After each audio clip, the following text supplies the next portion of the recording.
much of modern history, science and freedom have lived in relative harmony.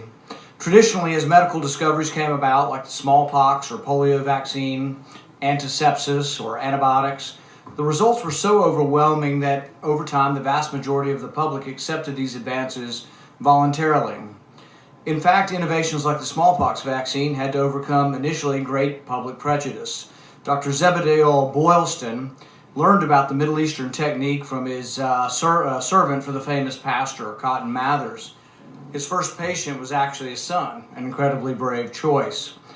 The consensus of the medical community, though, was entirely opposed to him at the time. The vaccine was a live vaccine, and as Dr. Boylston learned, about 1 in 50 of those inoculated would die from the vaccine. And yet, the death rate from smallpox was approximately 50%. The government did not mandate the vaccine, though, but within 2 generations it was accepted enough that George Washington insisted that Martha be vaccinated with the smallpox vaccine before visiting him in the military camps. Today, though, instead of persuasion, many governments have taken to mandating a whole host of vaccines, including vaccines for non-lethal diseases. Sometimes these vaccine mandates have run amok when the government mandated a rotavirus vaccine that was later recalled because it was causing intestinal blockage in children. I'm not a fan of government coercion, yet given the choice, I do believe that the benefits of most vaccines vastly outweigh the risks. Yet it is wrong to say that there are no risks to vaccines. Even the government admits that children are sometimes injured by vaccines. Since 1988, over $4 billion has been paid out from the Vaccine Injury Compensation Program. Despite the government admitting to and paying $4 billion for vaccine injuries, no informed consent is used or required when you vaccinate your child. This may be the only medical procedure in today's medical world where an informed consent is not required. Now, proponents of mandatory government vaccination argue that parents who refuse to vaccinate their children risk spreading these diseases to the immunocompromised community. There doesn't seem to be enough evidence of this happening to be recorded as a statistic, but it could happen.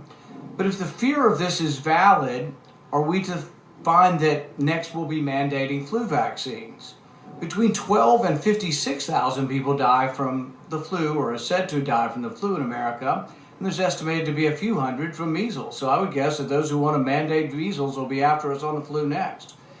Yet the current science only allows for educated guessing when it comes to the flu vaccine.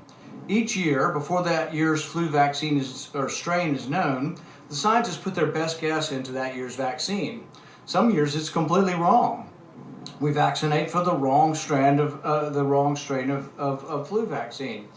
Yet 5 states already mandate flu vaccines. Is it really appropriate to mandate a vaccine that more often than not vaccinates for the wrong flu strain? As we contemplate forcing parents to choose this or that vaccine, I think it's important to remember that force is not consistent with the American story, nor is force consistent with the liberty our forefathers sought when they came to America. I don't think you have to have one or the other, though.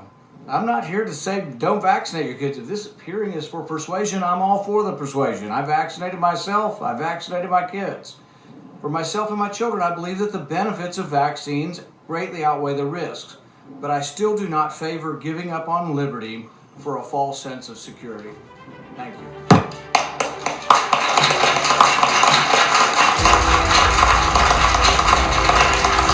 Do you yield back?